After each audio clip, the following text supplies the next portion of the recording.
Eh, Hemos tratado la anterior clase, sobre todo la clasificación, algunos factores de riesgo, y es importante que ustedes en cuarto año tengan esta idea. O sea, uno es la identificación de los pacientes diabéticos, también el poder buscar factores de riesgo de estos pacientes que los lleven o que encuentren en el síndrome metabólico factores de riesgo para el desarrollo de la diabetes. El síndrome metabólico es un síndrome de 5 componentes que están descritos en la medicina latina, pero no muy reconocida en la medicina anglosajona, o sea, de los gringos y los ingleses. De ahí es que ellos prefieren llamar factores de riesgo metabólico, llaman al síndrome metabólico, pero nada más que ellos aumentan algunos factores más. Y dicen, por último, el encontrar estos factores de riesgo, como se los incluye en el síndrome metabólico, que son, vamos a empezar por elevación de los niveles de glucemia, la hipertensión arterial, HDL bajo, triglicérido alto y aumento de la circunferencia de cintura, son los componentes del síndrome metabólico.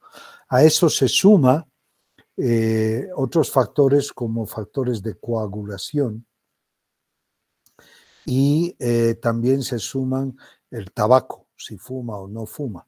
Y todo esto para ellos, dice, no son nada más que factores de riesgo que te pueden llevar a dos caminos. Uno, a la diabetes, o dos, al infarto de miocardio. Entonces, ellos encuentran estos factores de riesgo donde está la diabetes como factores para llevarte hacia el infarto de miocardio.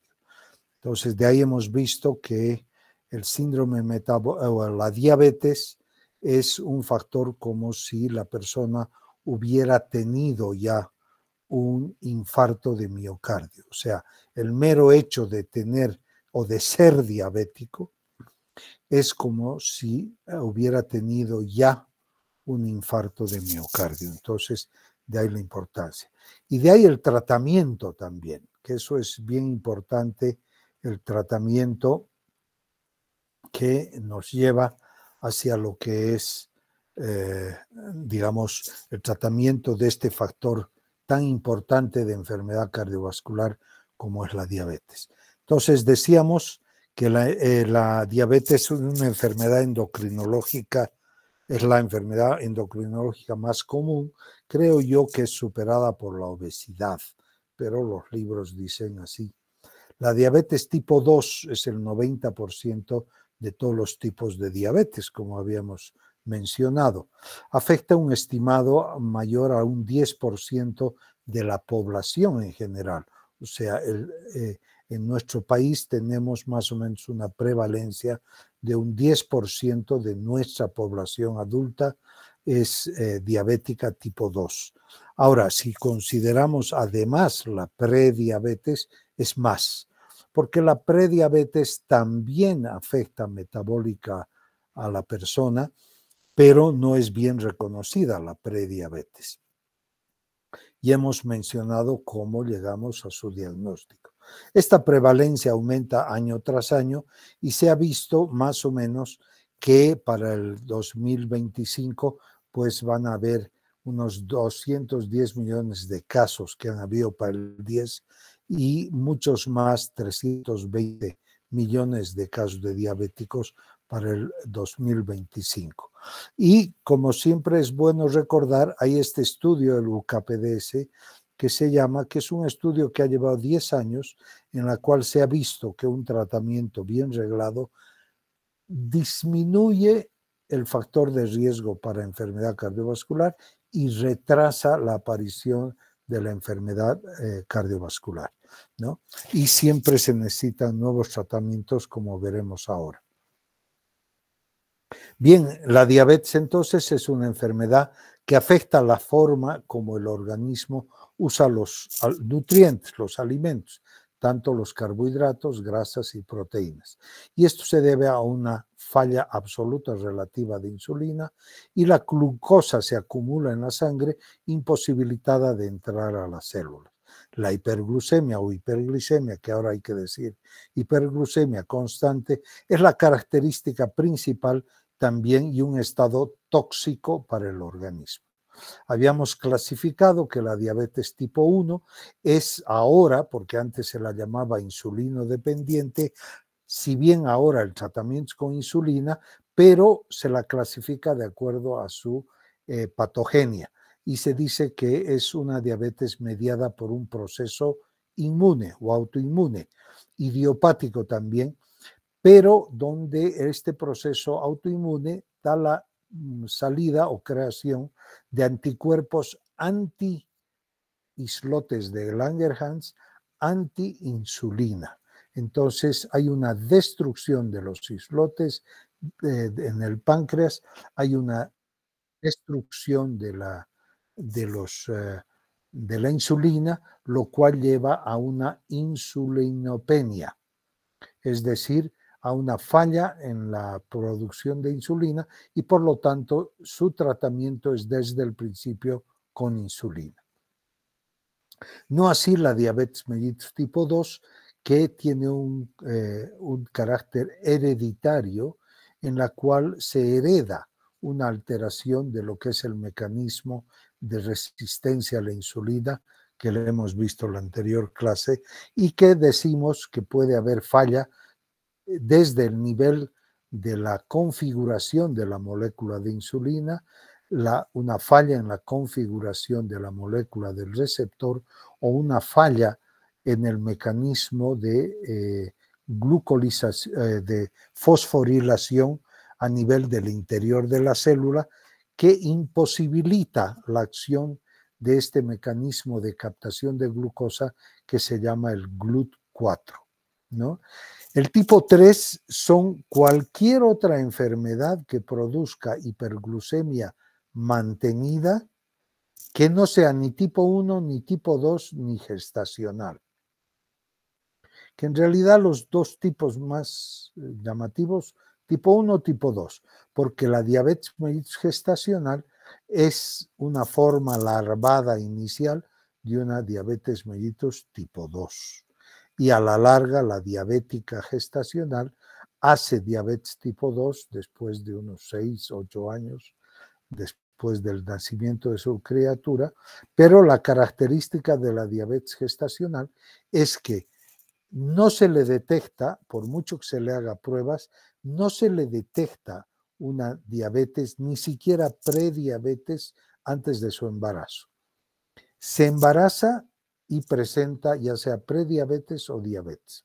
Se desembaraza y vuelve a no presentar alteración hasta que al cabo de 8 o 10 años, si sobre todo se engorda y no hace un régimen, entonces porque la diabética gestacional tiene que salir con un régimen de dieta para después de su embarazo. Si no cumple, se engorda y demás, entonces a los 8 años puede hacerse diabética tipo 2.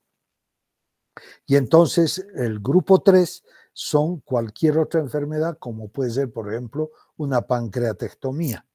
No tiene páncreas, no hay insulina y por lo tanto es hiperglucémica permanente. Entonces es una diabética permanente. Lo mismo puede darse con otros endocrinopatías como por ejemplo el Cushing, como por ejemplo el uso de corticosteroides, etcétera, ¿no? Entonces ese es el grupo 3, que entran todos los que no son tipo 1, tipo 2 ni gestacional. Bien, entonces nosotros tenemos que en el diagnóstico de la diabetes, normalmente en ayunas el valor del azúcar debe ser menor a 100 y a los 120 minutos menos de 140, ¿no? ¿Qué pasa en la diabetes? Generalmente el valor en ayunas es 126, pero si encontramos a cualquier hora del día una glucemia, haya comido, no haya comido, mayor a 140 o 140 o más, estamos autorizados para decirle, señor, usted es diabético. Y en la prueba, entonces, generalmente la basal tiene que ser menor a 126 y el estímulo menor a 200. Es decir, si pasa de 200, entonces decimos usted es diabético. ¿Qué pasa en la prediabetes? Generalmente tienen su glucemia basal entre 101 y 125. Eso se llama la azúcar anormal en ayunas. Y tras el estímulo de 75 gramos de glucosa a las 2 horas, tienen su valor entre 141 y 199. Eso se llama la curva anormal de glucemia. Entonces, ya tenemos que la prediabetes cursa con una glucemia basal un poco más alta y una curva, o sea, un valor a las 2 horas entre 140 y 199. Por si pasa de 200, ya pasa a ser diabética.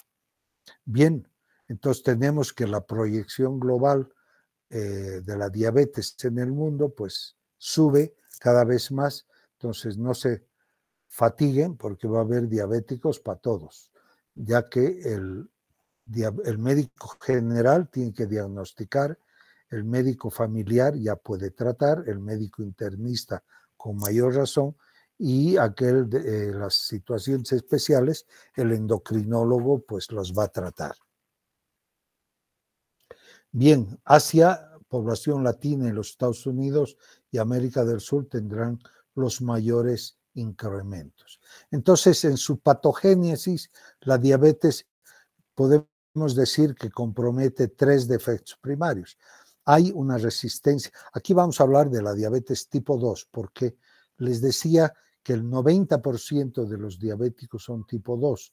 Entonces, en los tipo 1, lo que nos interesa en su tratamiento es que cumpla la dieta, se hidrate, haga ejercicio, y su tratamiento es en base a insulina. En cambio, en la diabetes tipo 2 hay un mecanismo de resistencia a la insulina, hay una alteración a más o a menos de la secreción de insulina y un aumento en la producción hepática de glucosa, que esto es lo que básicamente sucede. ¿Cuáles son las metas en el tratamiento de la diabetes tipo 2? Acá tenemos 1, 2, 3, 4, 5, 6 parámetros que hay que cuidar. ¿Qué quiere decir esto? Que cuando nosotros hablamos de un diabético compensado, no es que solo tenga su azúcar dentro de límites aceptables. Tiene que tener estos 6 parámetros bajo control. Y tenemos que la glucosa plasmática en ayunas ideal de un diabético es menor a 110, aceptable hasta 126 en ayunas. Y a las 2 horas postprandiales, ideal que no pase de 140 y aceptable que no pase de 160. ¿Qué es la hemoglobina glicosilada o glucosilada? O la glucohemoglobina. Nosotros sabemos que la hemoglobina normal de la sangre, o sea, el pigmento y esta proteína de la sangre, que es la hemoglobina, que normalmente nosotros la podemos tener el varón más de 15 y la mujer entre 13 y 14, esta se carga de azúcar en un porcentaje en función de los niveles de la glucemia en la sangre. Y se ha visto que si una persona mantiene sus niveles de glucosa en ayunas menor a 100 y después de comer hasta las 2 horas menor a 126, como promedio las 8 últimas semanas o los 2 últimos meses debería tener un valor inferior a 5.4%, perdón, 5.8%. Normalmente, persona que no tiene ni prediabetes ni diabetes. Hemos visto en la anterior clase que la hemoglobina glicosilada ideal es menor a 5.8%. ¿Qué quiere decir eso? Que en las 8 últimas semanas el azúcar no se ha alterado de manera basal ni tras las comidas por encima de 126, como máximo 140 miligramos después de comer, pero generalmente de 126, las 8 últimas semanas. Y esto se ha visto que la hemoglobina se carga de glucosa hasta en un 5.8%. Si tiene entre 5.8 y 6.4, podemos decir que es prediabético. Y si tiene por encima de 6.4%, es diabético. Ahora, el diabético es ideal que tenga su hemoglobina glicosilada menor a 7. Bien, otro patrón que nos tiene que llevar a cabo para saber que el paciente está compensado es los niveles de colesterol. El colesterol total no debe pasar de 200 según los gringos, 220 según los bolivianos. Las HDLs deben ser por encima de 45. Ya veremos cuando llevemos los lípidos que las HDLs, que son las lipoproteínas buenas, tienen que estar por encima de 45 en general, siendo el límite más bajo de 40 para el varón, de 50 para la mujer. Y las LDLs, que es la lipoproteína, vamos a decir, tóxica, en las personas tiene que ser menor a 100 para los gringos, menor a 140 para los bolivianos. ¿Por qué dirás eso? Porque la raza gringa es vieja y al ser vieja necesita ajustar su colesterol más. En cambio, nosotros somos raza joven y por lo tanto nos permitimos valores un poco más altos. Los triglicéridos, que son los lípidos que se alteran con más frecuencia en la diabetes, en ambos grupos tienen que ser menor a 150. La presión arterial también para los gringos es sistólica 135, para nosotros 140. 135 para nosotros es prehipertensión. Lo normal 130. 135 prehipertensión, la sistólica. 140 hipertensión. Y la diastólica 85 prehipertensión, 90 hipertensión, 80 es límite.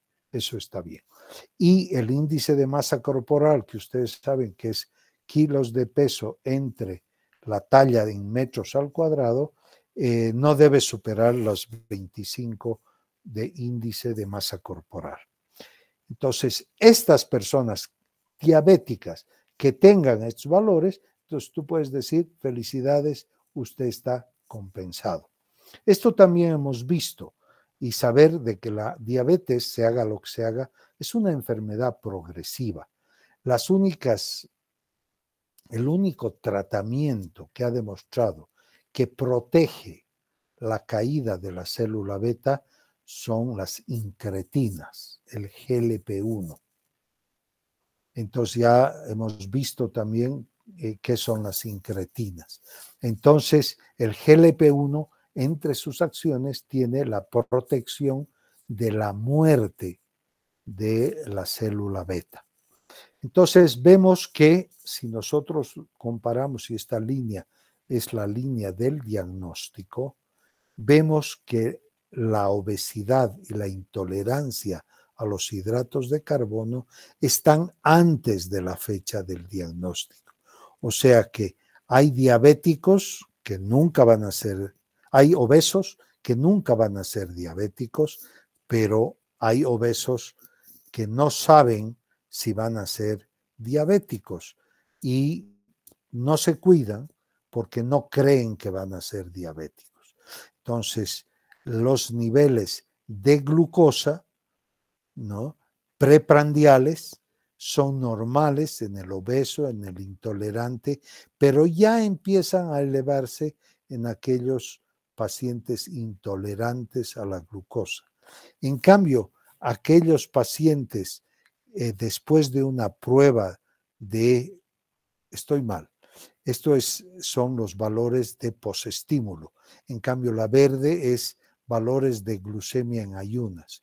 Y entonces la glucemia en ayunas no se eleva, no se eleva todavía, ni los intolerantes sospechan que pueden tener que pueden tener diabetes, porque hasta la época del diagnóstico pues no se les sube. Después ya va subiendo poco a poco. En cambio, cuando se hace la prueba de la glucemia basal y a las 2 horas, ya el azúcar empieza a subir, inclusive antes del diagnóstico de diabetes. ¿Qué pasa con la insulina o el mecanismo de resistencia a la insulina? Estamos hablando de diabetes tipo 2. Pues la insulina resistencia está presente todo el tiempo. Y la secreción de insulina por el páncreas, pues hay un hiperinsulinismo, o sea, produce mucha insulina el páncreas y luego va bajando esa producción hasta un nivel en el cual ya no hay buena reserva de insulina y el paciente a este nivel se vuelve insulino requiriente. ¿Qué quiere decir? Que cuando ya no tiene un nivel de insulina adecuado, ya las tabletas no sirven como tratamiento, entonces requiere utilizar insulina. De ahí es que todo diabético tipo 2, después de unos 10 años de ser diabético, ya debe pensar en usar insulina como tratamiento por este fenómeno de agotamiento del páncreas, y que le des lo que le des en tabletas no va a funcionar ya y no se va a poder compensar. ¿Qué pasa con las complicaciones?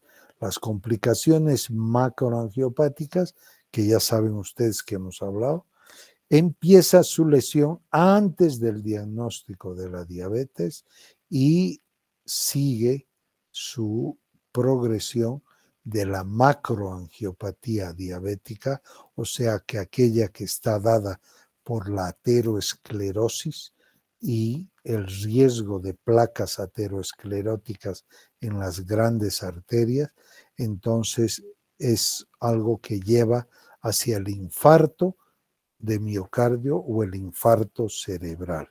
En cambio, ¿qué pasa con las microangiopatías?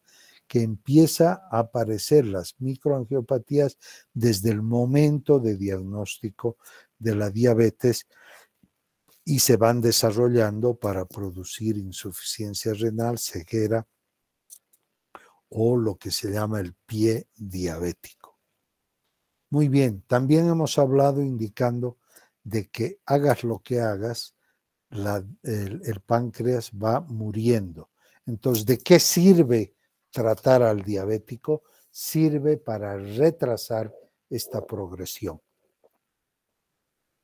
para que llegue a los 80, 90 años, que no sea ciego y que no necesite trasplante renal. Bien, ¿cuál es la estrategia en el manejo de la diabetes tipo 2? Según la IDF, que es la Federación Internacional de Diabetes, lo ideal es un diagnóstico temprano y clasificación de los estados hiperglucémicos. Asegurar la efectiva capacidad de cuidado, es decir, que tenga una atención el paciente de personal calificado. Promover la educación efectiva del autocuidado continuo, es decir, el médico no va a estar todos los días con el paciente, entonces debe educar al paciente para que se cuide día a día.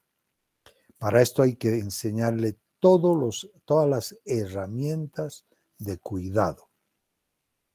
Y es que debe lograr el paciente un control de su glucemia de su lipidemia y de la presión arterial. La presión arterial es el peor enemigo de las arterias. Y entonces mantener una buena presión es importantísimo, ya sea con dieta, ejercicio, pérdida de peso y o tabletas. También detectar y manejar o detectar de manera temprana y manejar las complicaciones de la diabetes, tanto agudas como crónicas, y el manejo de los problemas especiales como son las cirugías, etc. Pasos, sobre todo en la medicación, para el tradicional manejo. Inicialmente, antes se decía diagnóstico, ¿no? Y encontramos una hemoglobina glicosilada cerca a 9, lo poníamos al paciente en dieta con ejercicio. Hasta que después de un tiempo, pues generalmente años, el seguir haciendo dieta y ejercicio físico, o sea, al principio respondía excelentemente, ¿no? Bajaba su hemoglobina glicosilada. Pero posteriormente después vuelve a subir poco a poco, porque ya eso era insuficiente. Y entonces empezábamos con dieta, ejercicio y monoterapia oral, es decir, metformina. O antiguamente, antes de poner la metformina bien, empezábamos con glibenclamida, una medicación que es hipoglucemiante, ¿no? No así la metformina, que no es hipoglucemiante, sino es antihiperglucemiante. Entonces, empezábamos con una tabletita, que era la glibenclamida, y respondía muy bien, y su hemoglobina glicosilada bajaba. Luego, posteriormente, aquello se hacía insuficiente con el paso del tiempo, y nuevamente su hemoglobina glicosilada, haciendo dieta bien, tomando una tabletita bien, su hemoglobina se subía, ¿no? Y resulta que necesitamos combinar dos tabletas. Y entonces combinábamos metformina con glibenclamida. De igual manera, aquello daba resultado inicial, pero después era insuficiente. Y entonces lo que hacíamos era algo que al principio o antes, hace unos 10 años, 15 años, era pecado pensar en dar tratamiento con tabletas e insulina, es decir, dar glibenclamida, metformina y insulina. Ahora ya no. Se puede utilizar insulina de base en la noche, por ejemplo, y damos tabletas de metformina con glibenclamida antes del desayuno y antes del almuerzo, por ejemplo. Entonces, la combinación no de solamente 2 medicamentos, sino 3 medicamentos, surtía efecto, hasta que ya no daba efecto después de un tiempo. Y entonces entrábamos a tratamiento de dieta, ejercicio e insulina solamente, ¿no? Que eso también daba resultado, y si después aquello no subía, entonces estábamos ante un problema. En la actualidad ya se ha visto que inicialmente, si bien empezamos con dieta, pero rápidamente aplicamos una droga. O sea, empezamos con metformina y dieta. Luego, en nuestro medio, porque es más barato, cuando aquello no daba ya resultado, metíamos segunda droga, que en Bolivia nosotros seguimos utilizando la glibenclamida. En otros países saltan directamente a lo que es la GLP-1, o sea, una incretina. Entonces, en nuestro medio empezamos dieta y metformina. Cuando eso es insuficiente, dieta, metformina, glibenclamida. Cuando eso se hace insuficiente, entonces nosotros metemos insulina, glibenclamida, metformina y la dieta, obviamente. Dieta, ejercicio y líquido, ¿no?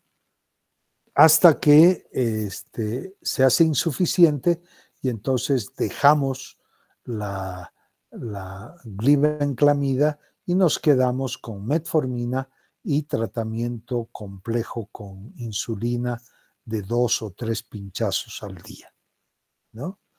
Entonces, eso ha variado un poco nuestra estrategia de tratamiento y obviamente todo este concepto de tratamiento es recurso del endocrinólogo.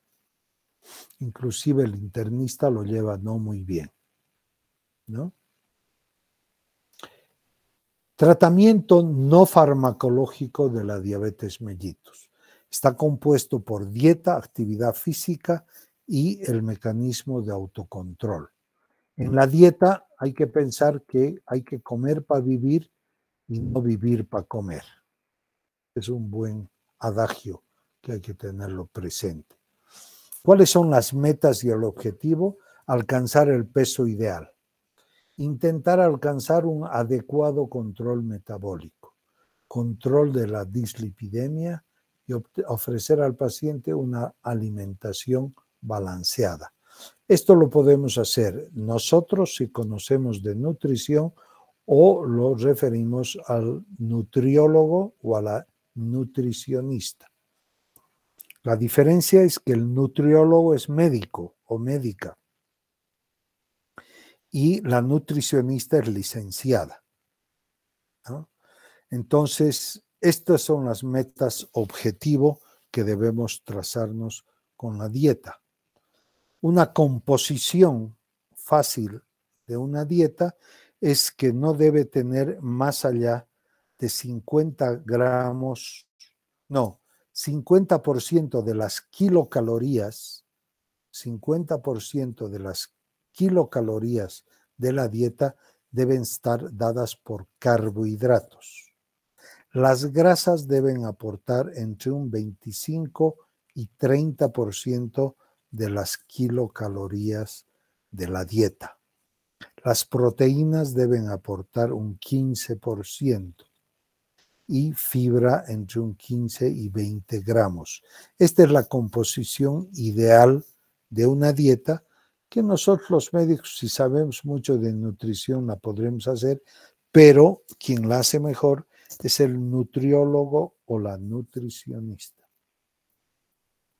Bien, el ejercicio y diabetes. Es fundamental el ejercicio porque la actividad física es el pilar fundamental para el tratamiento no solo de la diabetes, sino también de las patologías asociadas, como síndrome metabólico, hipertensión, obesidad, dislipidemia, inclusive la insulinoresistencia.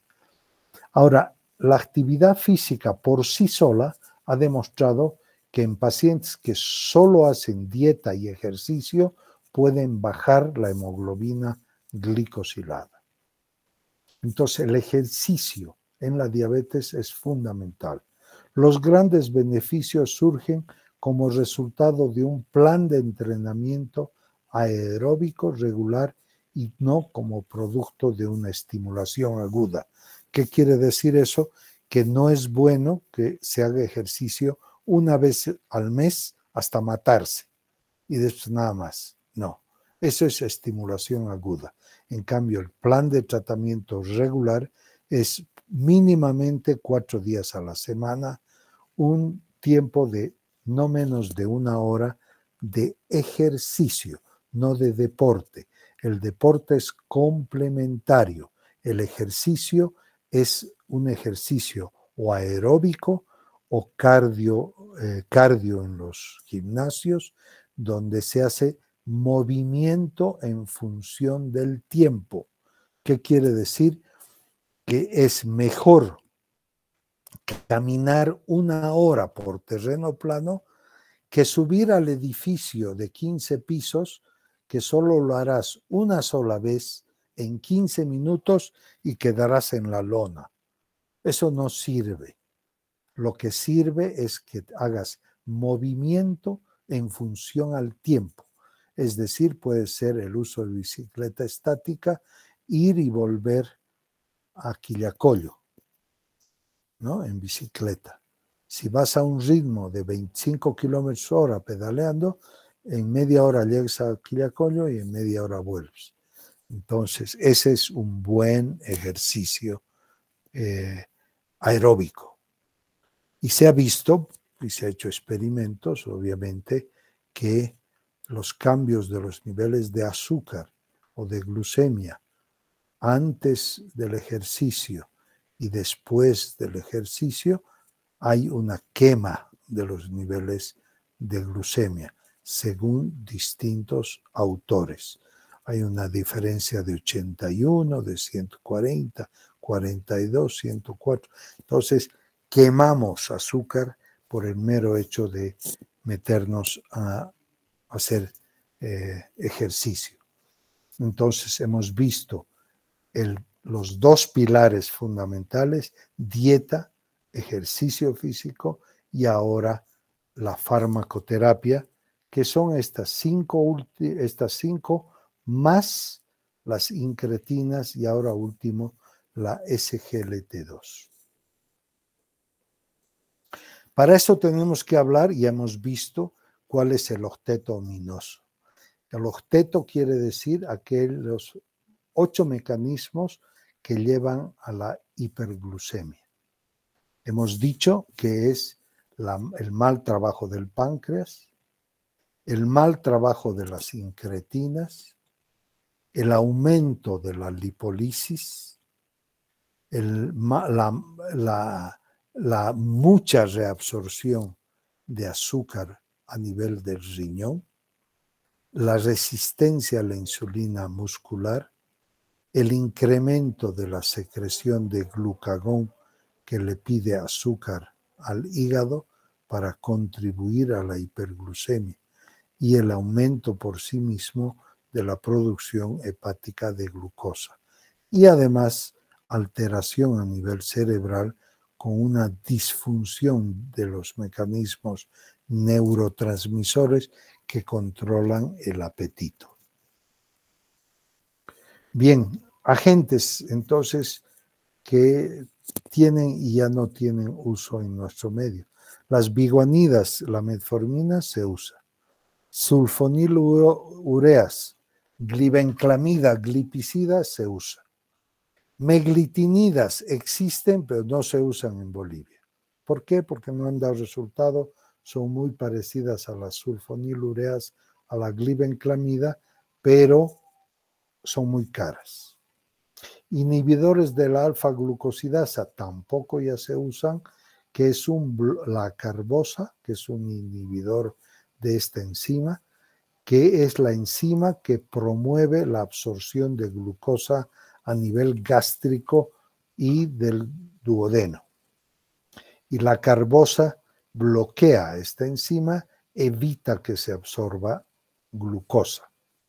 Las tiazolinedionas, que son fundamentalmente las que mejor atacan a la insulinoresistencia en músculo y en grasa.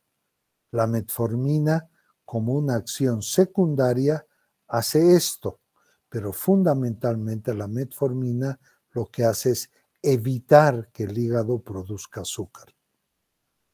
Y de manera secundaria mejora el trabajo de la insulina a nivel del músculo y del tejido graso.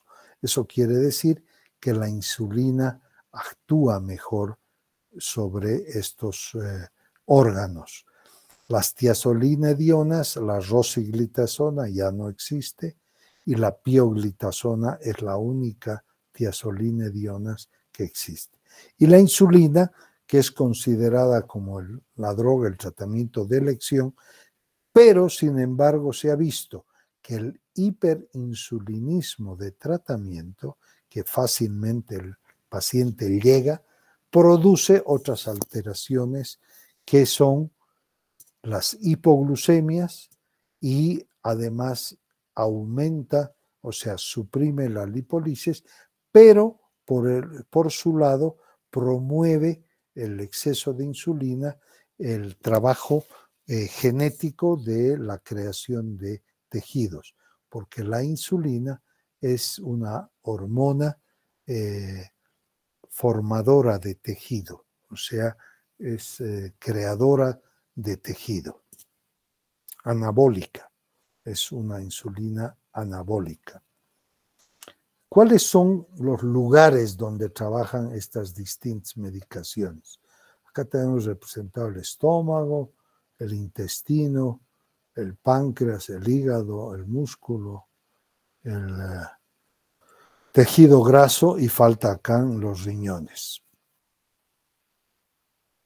Bien, vamos a decir que las tiazolinedionas o las glitazonas, como hemos dicho, mejora el trabajo de la resistencia a la insulina, es decir, baja la resistencia a la insulina tanto en grasa como en músculo.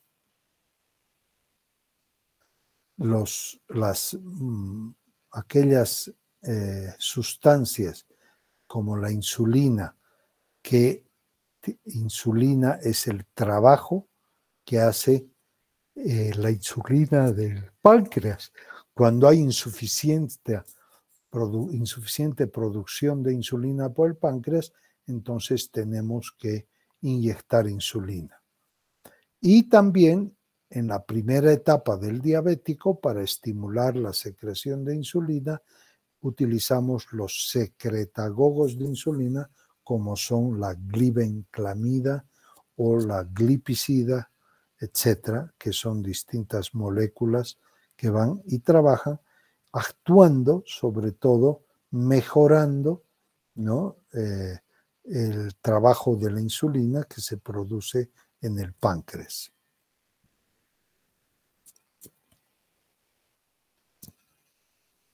Las alfa-glicosidasas o glucosidasas son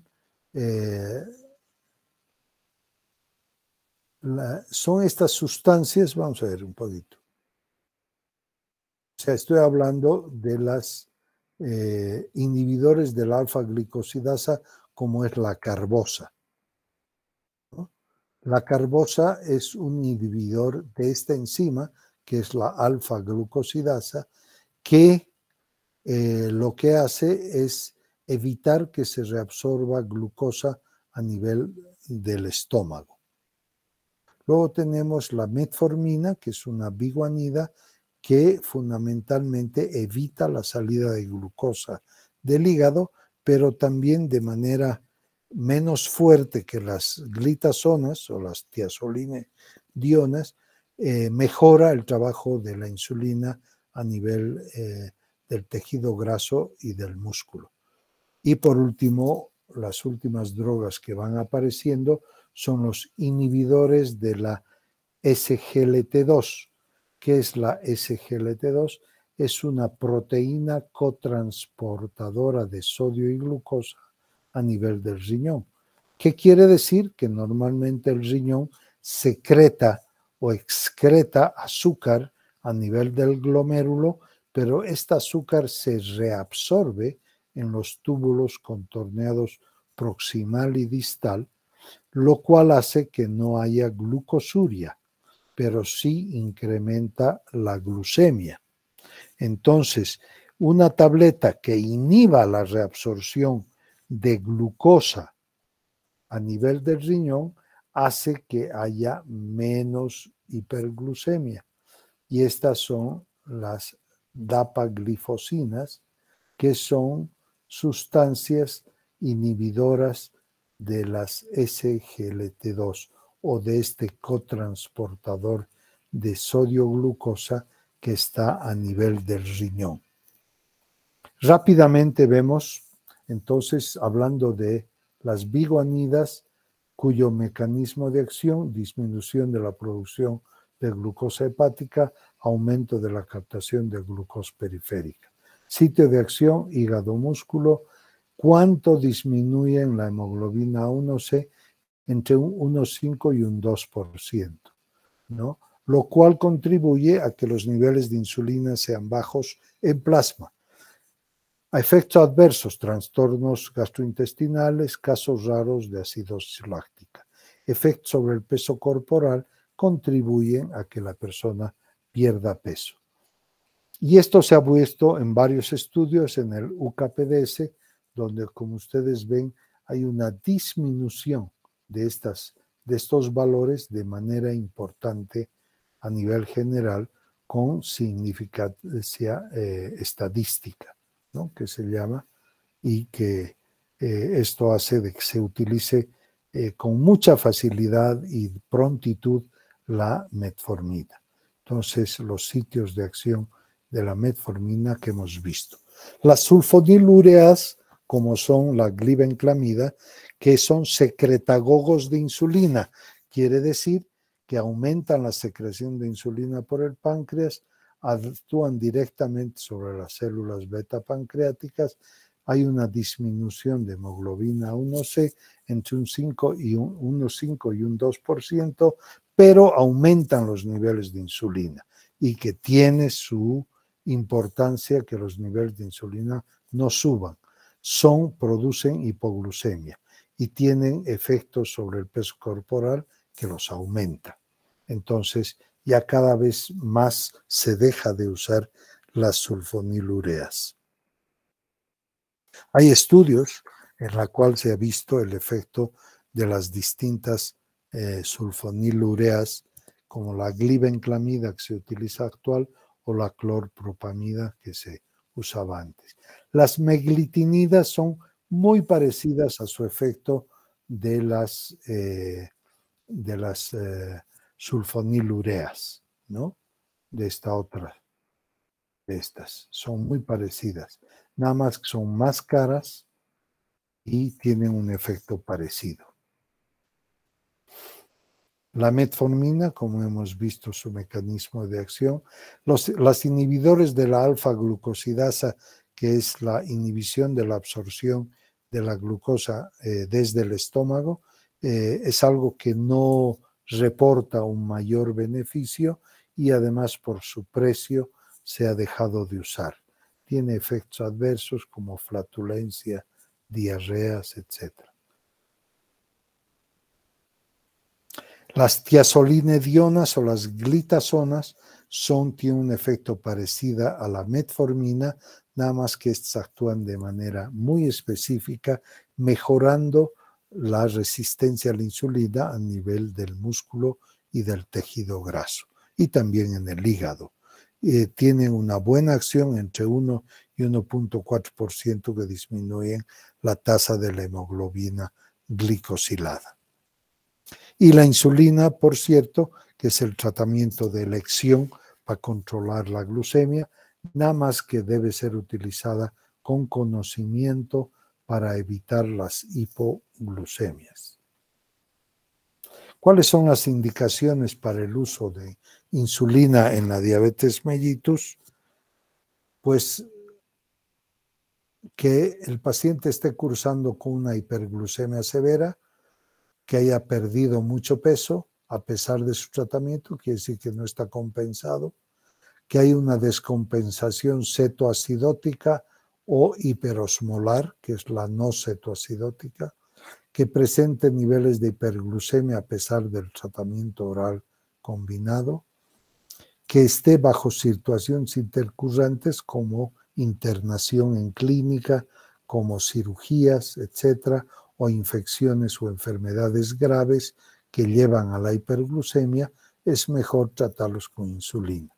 En el embarazo, nada más que esto ya no es absoluto, porque hay diabetes gestacional ahora que se trata con tabletas, con metformina y ya no con insulina.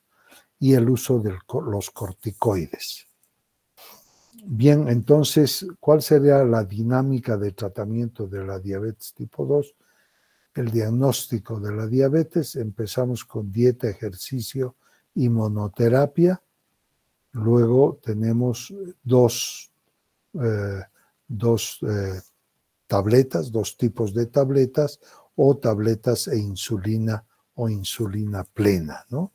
Es algo que se va evaluando a través del tiempo.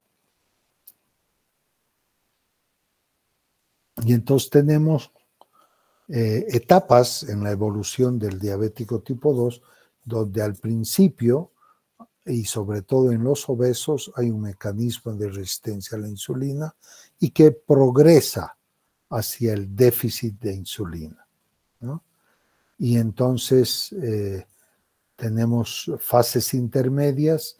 Aquí se utiliza solo tabletas, acá se utiliza solo insulina, o hay tratamientos intermedios con insulina al acostarse más metformina o una glitazona.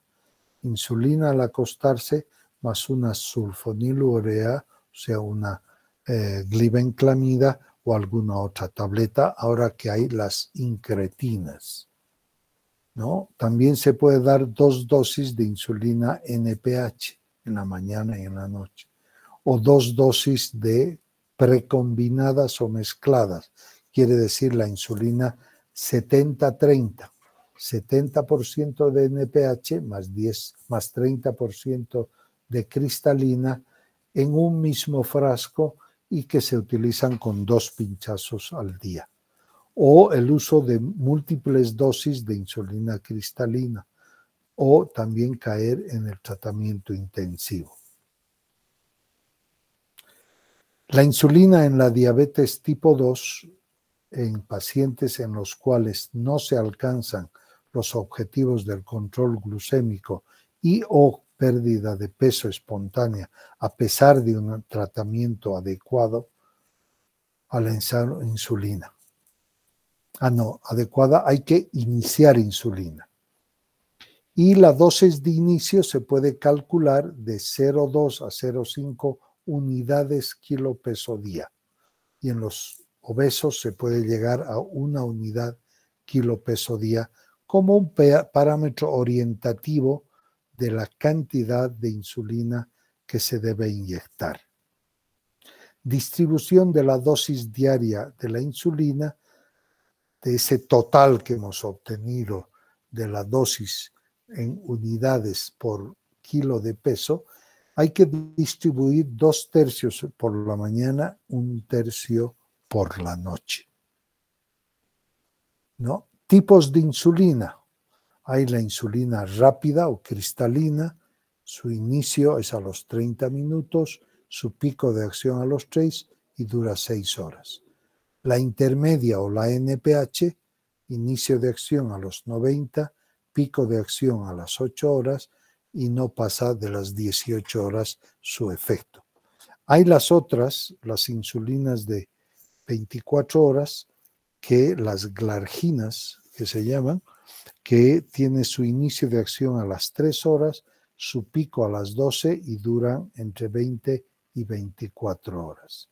Y hay las mixtas, ¿no? Y los análogos que se están utilizando mucho ahora. Tratamiento con insulina debe ser recurso del médico endocrinólogo. Hay insulinas que se aplican como lapiceros. Se está empezando a producir insulina inhalada o las bombas de autoinfusión de insulina, que en la actualidad ya hay un cuasi páncreas artificial. ¿Qué quiere decir? Que por un lado hay un sensor de glucemia y por el otro, así en chiquitito, colgado al cinturón, hay una bomba de infusión de insulina. Y electrónicamente se comunican entre los dos. Y entonces, si el azúcar está subiendo, le dice, saca un poco más de insulina y empieza a aplicar un poco más. Si se está bajando, como se mide, el sensor mide cada 5 minutos, entonces dice, está en plan de subida, está en plan de bajada, etcétera, y ya hay eso, nada más que es carísimo.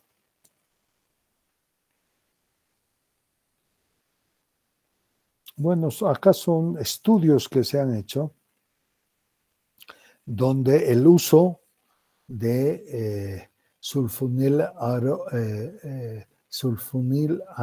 ¿cómo es? Sulfonilureas, ¿no? Con placebo, que son estas, cuando se utiliza con metformina, entonces el efecto siempre es mejor cuando se asocian sulfonilureas y metformina. La unión de dos drogas que controlan el azúcar tienen siempre buen efecto. También se ha visto cambios en el peso del cuerpo.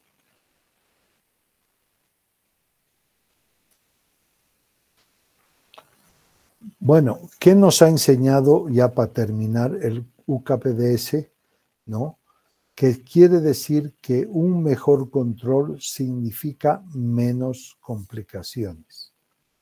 Y se ha visto que bajando la hemoglobina glicosilada un 1%, eso quiere decir bajar de, si tenemos como límite 7, bajar 7 décimas de esa hemoglobina glicosilada, hay una reducción del 21% de muertes por diabetes, hay 14% menos infartos de miocardio, hay 37% menos de complicaciones microvasculares y hay un 43% menos de trastornos vasculares periféricos como es el infarto cerebral o la aparición del pie diabético.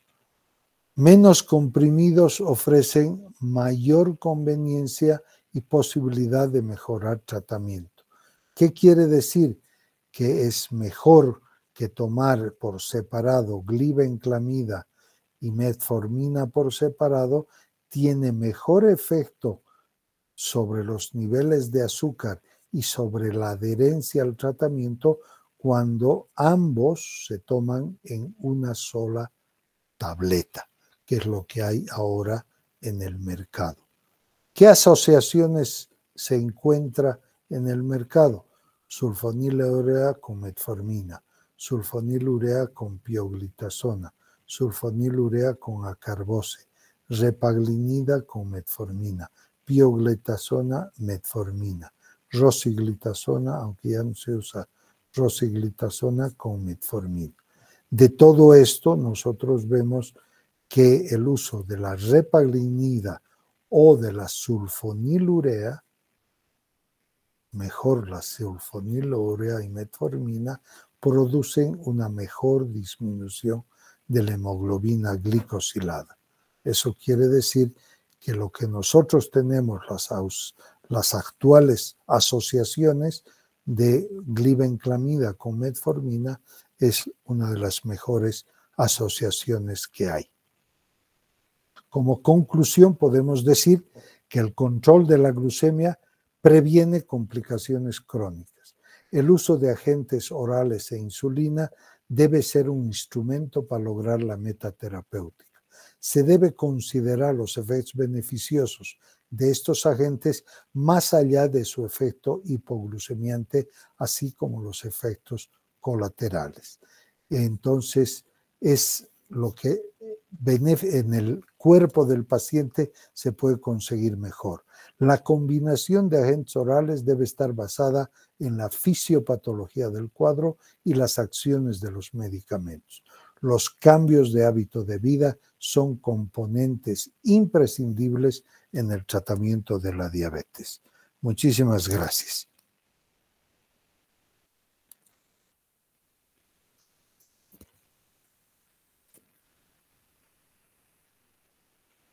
Muy bien, espero que estén todavía.